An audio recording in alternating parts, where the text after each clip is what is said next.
కానీ మాట్లాడక తప్పదు. నిన్న సిఎంఆర్ కాలేజ్ మల్లారెడ్డి గారి కాలేజీలో గర్ల్స్ బాత్రూంలో వీడియోస్ తీస్తున్నారు, న్యూడ్ వీడియోస్ తీస్తున్నారు, లోపల కెమెరాస్ ఉన్నాయి అని చెప్పి అమ్మాయిలందరూ కూడా కూర్చొని గొడవ చేయడం జరిగింది. ఇంకా ఎందుకు ఇటువంటి విపత్కర పరిస్థితులు? కాలేజీని స్కూల్ని ఒక దేవాలయంతో పోల్చేటువంటి మనము అటువంటి దేవాలయంలో ఇటువంటి పాప పనులేంది? ఇప్పుడు ఇప్పటికే అమ్మాయిలు మింగలేరు, కక్కలేరు, చాలా రకాల ఇబ్బందులు ఉంటాయి. ఎవరికి చెప్పుకోలేవు, కొన్ని ఎవరికి చెప్పుకోలేనటువంటి పరిస్థితి. చెప్పుకుంటే సమాజం ఎట్లా చూస్తుందా అనే పరిస్థితి. తల్లిదండ్రులకు చెప్తే ఏమంటారో అని, ఇంకెవరికి చెప్పాలో అర్థం కానటువంటి పరిస్థితి. ఇప్పుడిప్పుడే అమ్మాయిలందరూ కూడా బయటికి వచ్చి తలబడుతున్నారు, మాట్లాడుతున్నారు, అప్గ్రేడ్ అవుతున్నారు. జనరేషన్ మారుతుంది. అన్ని రంగాలలో కూడా అమ్మాయిలు బెస్ట్ కాంపిటీషన్ ఇస్తున్నారు, ముందరికి వెళ్తున్నారు. అభివృద్ధి పదంలో అమ్మాయిలు కూడా ముందరికి వెళ్తూ ఉన్నారు, ధైర్యం తెచ్చుకుంటా ఉన్నారు, తల్లిదండ్రులు కూడా పంపిస్తూ ఉన్నారు. ఇక్కడ ఆకొచ్చి ముళ్ళపై పడినా, ముళ్ళొచ్చి ఆకుపై పడినా ఆకుకే ప్రాబ్లం అన్నట్టు ఇటువంటివి జరిగితే ఏ అమ్మాయినన్నా కాలేజ్కి పంపించాలా వద్దా అనేది తల్లిదండ్రుల ఆలోచనలు ఎట్లా ఉంటాయో దయచేసి ఆలోచించాలి మల్లారెడ్డి గారు. నాట్ ఓన్లీ మల్లారెడ్డి గారు, ఇప్పుడు మీ కాలేజ్లో జరిగింది ఇది. సో మీకు వార్డెన్స్ ఎవరు? బాత్రూమ్స్లో ఎట్లా వచ్చినాయి కెమెరాస్? ఎట్లా వచ్చినాయి? వీడియోలు తీసింది ఎవరు? బాత్రూంలో కెమెరాస్ ఎట్లా వచ్చినాయి?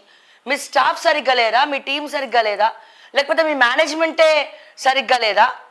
ఇట్లా చేసి అమ్మాయిల్ని బ్లాక్మెయిల్ చేద్దాం అనుకుంటున్నారా? ఎవడు అంటే మీ ప్రమేయం లేకుండానే ఏం జరుగుతోందా?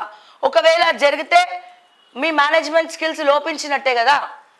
మీ కాలేజ్ మేనేజ్మెంట్స్లో చక్కగా పనిచేయట్లేదనే కదా అర్థము. ఇంతకన్నా ఘోరం ఇంకేమైనా ఉంటుందా మల్లారెడ్డి గారు? మీరు రాజకీయాల్లో ఉన్నారు, అపర కుబేరులు, అపర కోటీశ్వరులు పాలమ్మి పైకొచ్చినా అంటారు. మరి మీ మేనేజ్మెంట్స్లో ఇటువంటివి ఎన్ని సమస్యలు వస్తున్నాయి ప్రతిరోజు? ఏదో ఒక ఇష్యూ. బాత్రూమ్లలో వీడియోలు తీయడం ఏంటండి? అమ్మాయిల బాత్రూమ్లలో కెమెరాలు పెట్టడం ఏంటండి? ఎవరు చేస్తున్నది ఇదంతా? కుక్కను కొట్టి నడి రోడ్డు మీదకి ఈడ్చాలి ఇదంతా. ఎక్కడ సెక్యూరిటీ? ఎక్కడ అమ్మాయిలకు సెక్యూరిటీ ఎక్కడుంది? ఇంకా చదవద్దా అమ్మాయిలు? అసలు కాలేజీలకు రావద్దా? కాలేజీలో చదువుకోవద్దా? ఏదో సాధిద్దాం, ఏదో వెలగబడదాం, మనకంటూ ఒక ప్రత్యేక స్థానం సంపాదించుకుందాం, మన కాళ్ళ మీద మనం నిలబడదాం అని చెప్పి అమ్మాయిలు తల్లిదండ్రులు కూడా ఇన్ని అఘాయిత్యాలు జరుగుతుంటే ఇప్పుడిప్పుడే మెంటల్గా ప్రిపేర్ అయ్యి ధైర్యం తెచ్చుకొని సెక్యూర్గా, అది కూడా ఆడపిల్లలను సెక్యూర్గా టైంకి కాలేజ్ దింపుడు తీసుకురావడు అన్నీ కనిపెట్టుకొని ఉంటున్నారు చాలామంది తల్లిదండ్రులు. ఆ అమ్మాయిలకు కూడా చదవాలనే సంకల్పం ఎక్కువ ఉంటుంది. ఇప్పుడు ఇటువంటివి జరిగితే తల్లిదండ్రులు కాలేజీకి అమ్మాయిలని పంపించగలుగుతారా? అమ్మాయిలకే ప్రాబ్లం. వద్దమ్మా ఇవన్నీ ఎందుకు, మనకు తలకాయ నొప్పులు, నీకు ఇంత పెళ్లి చేసి పంపించేస్తా, ఇంట్లో కూర్చుందు కానీ అని చెప్పే తల్లిదండ్రులు ఇప్పటికీ కూడా చాలామంది ఉన్నారండి. భయంగా బతకాల్సినటువంటి పరిస్థితి. బయటికి వెళ్తే మళ్ళీ ఎక్కడ ఎవడు ప్రపోజ్ చేస్తాడో, ఏం చేస్తాడో, బస్లో తిరిగితే ఎవడెక్కడ చేతులు వేస్తాడో, లేకపోతే ఆటోలలో బయట రోడ్ల మీద ఇన్ని 1000 కళ్ళు ఒక అమ్మాయి మీద కనిపెట్టుకొని ఉంటుందో, ఎట్లా ఏ రకంగా ట్రై చేద్దాము, ఒకవేళ ఒప్పుకోకపోతే మెంటల్గా ఎట్లా టార్చర్ పెడదాము. ఇంట్లో ఎట్లా ఉంటుందంటే అమ్మాయిల పరిస్థితి, బయట జరిగే విషయాలు ఇంట్లో చెప్తే మళ్ళీ ఎక్కడ చదువు అనిపించేస్తారా అని చెప్పి టెన్షన్. పోనీ అక్కడితో ఆగిందా? పెళ్ళైన ఆడవాళ్ళ దగ్గర కూడా మరి ఉద్యోగాలు చేయాలంటే గదే టెన్షన్. ఉద్యోగాలలో కూడా ఇష్టం వచ్చినట్టు ఎట్లా పడితే అట్లా వేధించడము అమ్మాయిలని, ఎంప్లాయీస్ని, తోటి ఎంప్లాయీస్ని, లేకపోతే ఇంకేదో రకంగా ఇబ్బంది పెట్టడము, అట్లా అనుమానం కలిగించేలాగా చేయడము, మెంటల్గా టార్చర్ పెట్టడము. పోనీ ఇంట్లో భర్తకు చెప్దామంటే వాడికి అనుమానం. ఎట్లా చెప్పుకోవాలో, ఎవరికి చెప్పుకోవాలో, ఎక్కడ చావాలో అర్థం కానటువంటి బతుకులు ఆడపిల్లలు బతుకుతున్నారు. ఇక పెట్టేటోళ్ళు చాలామంది పెడతారు, ఫాస్ట్ జనరేషన్ అయిపోయింది, అమ్మాయిలే సిగరెట్లు. కాల్చే వాళ్ళు ఉండొచ్చు, తాగే వాళ్ళు ఉండొచ్చు, కానీ అత్యధిక శాతం భారతదేశంలో 70% నుండి 80% మంది ఇంకా మిడిల్ క్లాస్ అమ్మాయిలు కావచ్చు, పేదవాళ్ళు కావచ్చు. సో ఎక్కువ మంది చాలామంది లిమిట్స్లోనే ఉంటారండి. ఎవరో 20% 30% అట్లా జరుగుతుందేమో. వీళ్ళ పరిస్థితి ఏంది? ఎటువంటి దిక్కుమాలినటువంటి సొసైటీలో మనం బతుకుతున్నాం? లేకపోతే ఇంకేదైనా బ్లాక్మెయిల్ చేసుడు. ఒక అమ్మాయి అంటే చాలు ఇక ఏ రకంగానైనా బ్లాక్మెయిల్ చేయడం. సొసైటీ ఏమనుకుంటుందో, వాళ్ళు ఏమనుకుంటారో, తల్లిదండ్రుల మైండ్ సెట్స్ కూడా మారాల్సినటువంటి అవసరం ఉన్నది. ఎవడన్నా ప్రపోజ్ చేసినా, ఎవడన్నా ఏమైనా చేసినా, అమ్మాయిలను సతాయిస్తే ఒక అమ్మాయి వచ్చి ఇంట్లో ధైర్యంగా తల్లిదండ్రులకి చెప్పినప్పుడు, అమ్మ నువ్వు కాలేజ్ మానే అనద్దు, కాలేజ్కి పోయి గల్ల పట్టుకొని కొట్టాలి వాడిని. ఈ అమ్మాయి ఎందుకు చదువు మానేయాలి? సో ఇట్లా అమ్మాయిలలో ధైర్యం నింపాలి, ధైర్యంగా ముందరికెళ్ళాలి. ధైర్యే సాహసే లక్ష్మి. ఇది ఎప్పటి నుంచో ఉంది సామెత, ధైర్యే సాహస లక్ష్మి. సో ఫస్ట్ ధైర్యం చేయి, తర్వాత సాహసం చేయి, లక్ష్మీ కటాక్షాన్ని పొందు.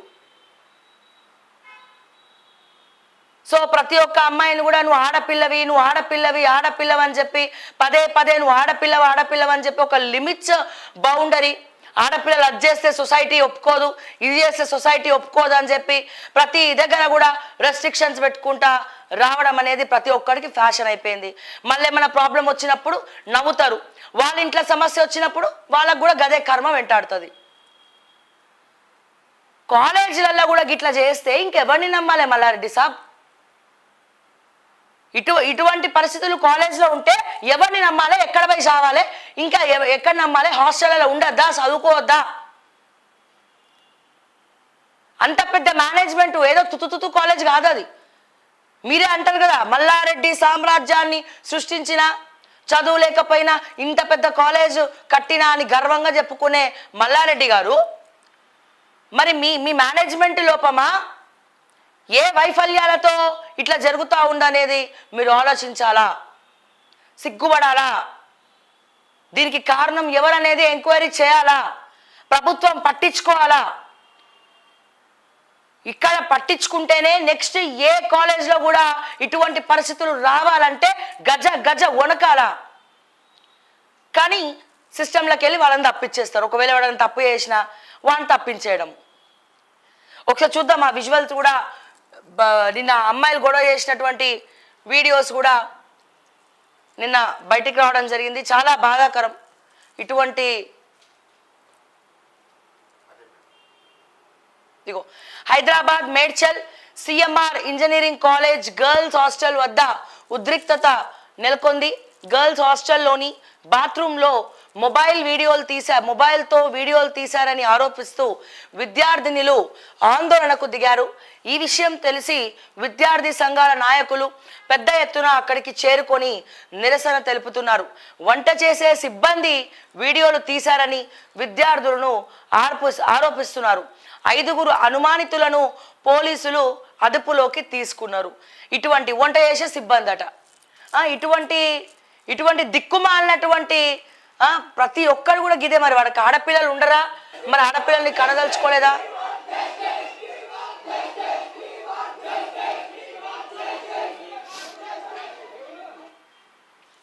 ఇటువంటివి చేయబట్టి కదా అమ్మాయిలు ఆత్మహత్యలు చేసుకుంటున్నారు.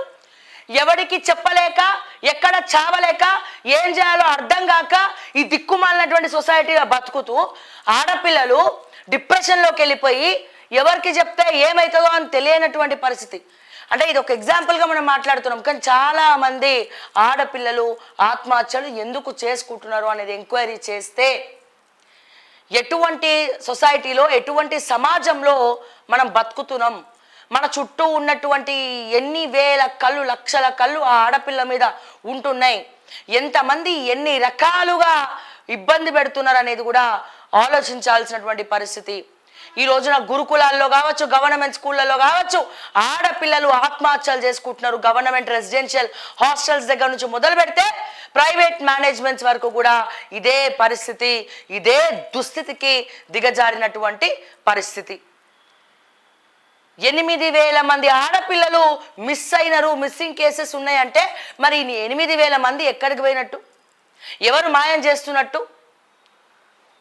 మరి దాని చిట్టా ఎందుకు ఇంకా బయటపెట్టట్లే?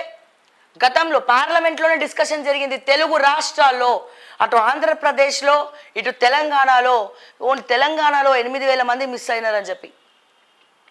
జగిత్యాల రెసిడెన్షియల్ హాస్టల్ నుంచి అమ్మాయిల్ని ఇక్కడ తీసుకొచ్చి సెక్స్ రాకెట్లో దింపడము, మత్తు పదార్థాలకు బానిసలు చేయడము, వాళ్ళని బ్లాక్మెయిల్ చేయడము, ఇవన్నీ కూడా చేయడము అనేది కూడా 6 నెలల క్రితం మనము వార్తల్లోకి ఎక్కినాయి. మనం కూడా దాని గురించి మాట్లాడడం జరిగింది. ఇంకెన్ని ఆగడాలు, ఎక్కడ సెక్యూరిటీ, ఎక్కడ ఏం చేయాలి, ఇటువంటి వాళ్ళను ఎటువంటి శిక్షలు వేయాలి జ్యుడిషియరీలో, ఎటువంటి శిక్షలు వేయాలి జ్యుడిషియరీలో?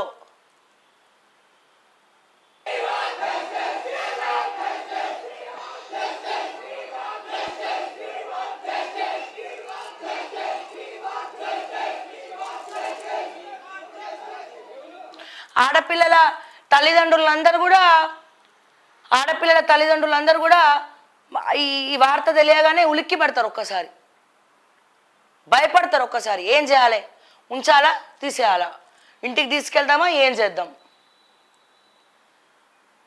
ఇప్పటికి కూడా చాలా షాపింగ్ మాల్స్లో, ట్రయల్ రూమ్స్లో ఒక హైడ్ కెమెరాస్ కూడా చాలా చాలా చాలా చూస్తున్నాం మనం. షాపింగ్ మాల్స్లో కూడా ఇదే పరిస్థితి.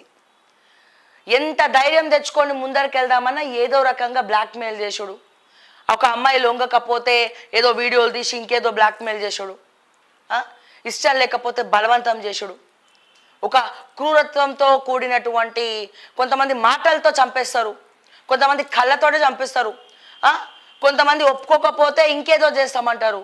అంటే ఏంది, సమాజంలో ఆడపిల్లలు బతకద్దా, సావాలనా, బతకాలనా? ఏ రకంగా ముందరికి వెళ్ళాలి, ఏ రకంగా అడుగులేయాలి ముందు అంటే స్వేచ్ఛ అనేది వీళ్ళకు ఉండదా? ఎక్కడైనా మీడియా సంస్థల గదే పరిస్థితి, సినిమా ఇండస్ట్రీలో గదే పరిస్థితి, గవర్నమెంట్ ఎంప్లాయీస్కి అదే పరిస్థితి, గవర్నమెంట్ ఎంప్లాయీస్లో కూడా గదే పరిస్థితి, సెక్రటేరియట్లో కూడా ఉమనైజర్లు పాడైనరంటే మీరు అర్థం చేసుకోవచ్చు. పోలీస్ డిపార్ట్మెంట్లో గదే పరిస్థితి. అంటే ఇంకెక్కడ ఏ రంగంలో లేదు. అమ్మాయి అంటేనే ఇక స్టార్ట్, చలో వేసుకో. సో ఏ రకంగా ఇంకా దీన్ని ఎదుర్కో నిలబడాలి, తలబడాలి, ఏ రకంగా ముందరికి వెళ్ళాలి? కొద్దో గొప్ప ఒకరిద్దరికో ధైర్యం ఉంటుంది. ధైర్యం ఉన్న వాళ్ళేమో ఓకే, ధైర్యం లేకుండా అమాయకంగా ఉండి ధైర్యం లేని వాళ్ళ పరిస్థితి ఏంటి? ప్రతి క్షణం అనుక్షణం భయపడే వాళ్ళ పరిస్థితి ఏంది? చిన్నప్పటి నుంచి తల్లిదండ్రులు నువ్వు ఆడపిల్లవు అది చేయొద్దు, నువ్వు ఆడపిల్లవు ఇది చేయొద్దు, నువ్వు ఆడపిల్లవు తల దించుకొనే పోవాలి. ఎందుకు తల దించుకోవాలంటే వాళ్ళకి దగ్గర సమాధానం ఉండదు. తల ఎత్తుకుంటే అందరు నేను చూస్తారు, అందుకే తల దించుకొని పోవాలి. మరి అందుకే మరి ఇక్కడ హిందువుల దాంట్లో కూడా గుర్కాలు వేసుకొని మొత్తం తిరగాలి కదా, మరి ఇక్కడ కూడా అదే పని చేయాలి. మరి అంటే ఏంటి, అట్లా చెప్పడం వల్ల నువ్వు ఆడపిల్లవు తలదించుకొనే ఉండాలి, మళ్ళీ ఏమైనా చేస్తే కూడా నీకే ప్రాబ్లము అని చెప్పి ఒక రకమైనటువంటి భయాన్ని మనం చిన్నప్పటి నుంచి ఆడపిల్లలకు చెప్పుకుంటూ నూరబోసుకుంటూ వస్తున్నాం. అంతేగాని ఇంట్లో ఒక అన్న ఉంటే, ఇంట్లో ఒక తండ్రి ఉంటే, ఒక తల్లి ఉంటే, అమ్మా నువ్వో అమ్మ తలెత్తుకొని పో, నువ్వు నా బిడ్డవని చెప్పు, తలెత్తుకొని పో, నీ వెనకాల సంరక్షకుడుగా నేను వస్తా, ఎవడొచ్చినా సరే తగ్గేదే లేదు, కొట్టుకుంటూ పోదాం, తొక్కుకుంటూ పోదాం, నీ వెనకాల అన్నున్నాడని చెప్పు, మీ నాన్న ఉన్నాడని చెప్పు అని చెప్పి ధైర్యాన్ని నూరబోసి, ఏదైనా సరే పెప్పర్ స్ప్రేలు పెట్టుకో, పెప్పర్ స్ప్రే కొట్టు, కళ్ళల్లో కారం కొట్టు, పిడికిలతో గుద్దు అని చెప్పి ధైర్యం నింపేటువంటి తల్లిదండ్రులు మా అంటే ఒక 10%, 20%. సో చిన్నప్పటి నుంచే భయాన్ని నూరబోసుకుంటూ పెంచుతారు. కానీ ఒక ఏదైనా సమస్య ఆడపిల్లల మీదకి వచ్చినప్పుడు వాళ్ళు సమాజంలో ఆ సమస్యను ఎట్లా అధిగమించాలి, ఎట్లా ధైర్యంగా ఆ సిచ్యువేషన్ని ఎదుర్కోవాలనే సెల్ఫ్ డిఫెన్స్ మాత్రం ఎవరు నేర్పించరు. అక్కడే పొరపాటు చేస్తున్నాం. చిన్నప్పటి నుంచి ట్రైనింగ్ ఇస్తే సగం అసలు షీటీం అవసరంలే, ఏం అవసరంలే, అమ్మాయిల ఆత్మస్థైర్యము ఈ పిడికిలు చాలు గుద్దనికి, వాళ్ళని వాళ్ళు కాపాడుకుంటారు. ఆడపిల్లల్ని వాళ్ళని వాళ్ళు కాపాడుకునేటట్టుగా ఆడపిల్లల్ని తయారు చేయాలి. చిన్నప్పటి నుంచి వాళ్ళని అట్లా మెంటల్గా ప్రిపేర్ చేయాలి. భయం నూరబోయద్దు, ధైర్యం నూరబోయాలి. ఇప్పుడు ఎటువంటి శిక్ష వేస్తారు, ఎంక్వైరీలో ఏం తేలుతుంది, మరి ఎప్పటి నుంచి వ్యవహారాలు నడుస్తున్నాయి? మల్లారెడ్డి యాజమాన్యం సమాధానం చెప్పాలి. సమాధానం చెప్పాల్సినటువంటి అవసరం మల్లారెడ్డి మేనేజ్మెంట్కి ఉంది. ఎప్పుడు కూడా ఏదో ఒక తలకాయ నొప్పులకు, కాంట్రవర్సీలకు వీళ్ళకి ఈ సిఎంఆర్ కాలేజ్ ఎక్కుతూనే ఉంటుంది. సో ఎవరు చేసిర్రు, ఎట్లా చేసిర్రు, ఎందుకు చేసిండ్రు, దేనికోసం, ఎవరిని బ్లాక్మెయిల్ చేయడానికి ఇదంతా చేస్తున్నారు, దీని వెనకాల ఎవరున్నారు సూత్రధారులు, ఇవన్నీ కూడా పోలీసులు ఎంక్వైరీ చేసి శిక్ష వేయాలని కోరుకుంటున్నాం. ఇంకోటి ఏంటంటే, నేను నరేంద్ర మోడీ గారిని ఒక్కటే రిక్వెస్ట్ చేస్తున్నా, అండ్ అట్లాగే రాహుల్ గాంధీ గారిని రిక్వెస్ట్ చేస్తున్నా, చట్టసభల్లో మాట్లాడండి, పార్లమెంట్లో మాట్లాడండి, జ్యుడిషియరీలో, రాజ్యాంగంలో ఈ సవరణలు చేయక తప్పదు సార్. ఇంకా ముందు 6 ఏళ్ల పసికందును కూడా, 5 ఏళ్ల పసికందును కూడా, 2 సంవత్సరాల బిడ్డను కూడా వదలనటువంటి దుస్థితి భారతదేశంలో ఉన్నది. జ్యుడిషియరీ స్ట్రాంగ్ ఉండాలి. చట్టం ఇటువంటి వాళ్లకు చుట్టం కావద్దు. ఎటువంటి చట్టాలు ఉండాలంటే, నడి రోడ్డు మీద ఎవడు వీడియోలు తీసినా కన్ను కొడితే గుడివికి చేతిలో పెట్టాలి, టార్చర్ పెడితే ఇంకేదైనా కాల్చేతులు ఇరగొట్టాలి. ఒక 10 మందికి వరుస పెట్టి అట్లా చేసుకుంటూ పోతే జ్యుడిషియరీ ఒక రూల్ తీసుకొస్తే, రాజ్యాంగ సవరణలు గనక చేస్తే 11వ వాడు భయపడతాడు సార్, 12వ వాడు అదిరిపోతాడు సార్, 13వ వాడు అమ్మాయిలను టార్చర్ పెట్టాలన్నా, నోటితో బూతులు మాట్లాడాలన్నా నాలిక తెగ్గొస్తారన్న భయం అనేది ఈ 13వ వాడికి, 14వ వాడికి, 15వ వాడికి అట్లా 20, 21 నెంబర్స్ పెరుగుతూనే పోతుంది. భయం అరచేతిలో పెట్టుకొని బతుకుతారు సార్. దయచేసి కేంద్ర ప్రభుత్వం మరి చట్టసభల్లో, పార్లమెంట్లో మరి ఎంపీలు ఎవరున్నారో దేశవ్యాప్తంగా ఉన్నటువంటి దీని గురించి మాట్లాడండి. మహిళా రిజర్వేషన్ కంటే ముందు మహిళలకి జరిగే అవమానాలు, రేపులు, ప్రోక్సో కేసులు, ఇగో ఇట్లా బ్లాక్మెయిల్ చేసి వీడియోలు తీయడాలని, వీట్లా చేసే వాళ్ళను చట్టం వాళ్ళని తప్పించద్దు. చట్టం నడి రోడ్డు మీద అటువంటి వాళ్ళని ఉరిదీస్తే 11వ వాడు భయపడి వణికి చేస్తాడు. ఆడపిల్లల ప్రాణాలేమో గాల్లబోతున్నాయి, వీళ్ళేమో బెయిల్ తీసుకొని బయట తిరుగుతున్నారు. ఈ సిస్టమ్ ఎప్పుడు మారాలి? ఇంకా ఫాస్ట్ జనరేషన్ 2040, 2050, 3 అట్లా ఏమంటారు, 30,000లోకి పోయినా ఇదే ఉంటాయి మా బతుకులు, ఇదే ఉంటాయి, ఇటువంటి బతుకులే ఉంటాయి, వేరే బతుకులు మారవు. మారాలంటే ఏం చేయాలి? చట్టంలో సవరణలు చేయాలి. రాజ్యాంగంలో, జ్యుడిషియరీ సిస్టంలో ఎక్స్క్లూజివ్గా అమ్మాయిల విషయాల్లో ఏదైనా కేసులు వస్తే, ఇంకా పోక్సో కేసులు వస్తే వాడిని నడి రోడ్డు మీద ఎన్కౌంటర్ చేయాలి. ఆ పసికందులకి ఏం తెలుసు, ఆ చిన్నపిల్లలకి ఏం తెలుసు? ఎప్పుడైతే ఈ జ్యుడిషియరీ సిస్టమ్ మారుతుందో, ఎప్పుడైతే ఇక కొంతమంది మాట్లాడతారండి సుధపూసలు, పుణ్యాత్ములు ఏం మాట్లాడతారంటే, ఆమెదే తప్పు, ఆ డ్రెస్సులు ఏంది, గట్ల వేసుకోవడం ఏంది, మరి అట్లా తెరుచుకొని తిరుగుతా అందరు చూస్తారు కదా అంటే, నువ్వు ఎందుకు చూసినావురా, నువ్వు ఎందుకు చూసినావు అంట, నేను ఎందుకు చూసినావు, ఎందుకు చూస్తున్నావు, చూడాల్సినటువంటి అవసరం ఏంటి? అట్లా అంటే నీట్గా చుడిదార్లు వేసుకొని, చున్నీలు వేసుకొని, సాంప్రదాయబద్ధంగా చీర కట్టుకునే వాళ్ళకి కూడా కొంగు లాగినప్పుడు మరి వాళ్ళని కూడా గట్లనే అంటారా? చెప్పండి. చీరలు కట్టుకొని పోయినా అదే బాధ, డ్రెస్సులు వేసుకొని పోయినా గదే బాధ, వేరే డ్రెస్సులు వేసుకున్నా అదే బాధ, జీన్స్ టీషర్ట్ వేసుకున్నా అదే బాధ. అంటే ఏ డ్రెస్ వేసుకున్నా శిక్ష ఒకటే కనబడుతుంది ఇక్కడ. డ్రెస్సింగ్ సెన్స్, డ్రెస్సుల గురించి మాట్లాడే పుణ్యాత్ములు చాలామంది ఉన్నారు, ఓకే. కానీ చూసే చూపు మారాలా, వాడి వంకర బుద్ధి మారాలా.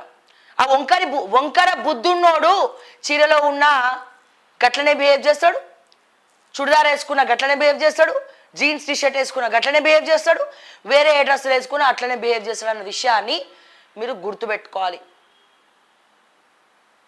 సో మారాల్సింది వీళ్ళ వంకర బుద్ధులు. ఈ వంకర బుద్ధులు మారాలంటే ఏం చేయాలి? జుడిషియరీలో చట్టంని అమ్మాయిల విషయంలో మార్చాలి. మరి ఇప్పుడు ఈ కాలేజ్లో మరి డబ్బులు ఇచ్చి మేనేజ్ చేస్తారా, లేకపోతే వాడికి శిక్ష చేస్తారా? మరి ఎటువంటి వార్తలు బయటికి రాకుండా చేస్తారంటే ఏముంది, డబ్బులు పడేస్తారు, కొనుక్కుంటారు, అయిపోయి చెప్తున్నా కదా. ఈ పరిస్థితి, దునియా, ఈ సొసైటీ, సమాజం ఇటువంటి వాటి మధ్యలో బతకాల్సినటువంటి పరిస్థితి.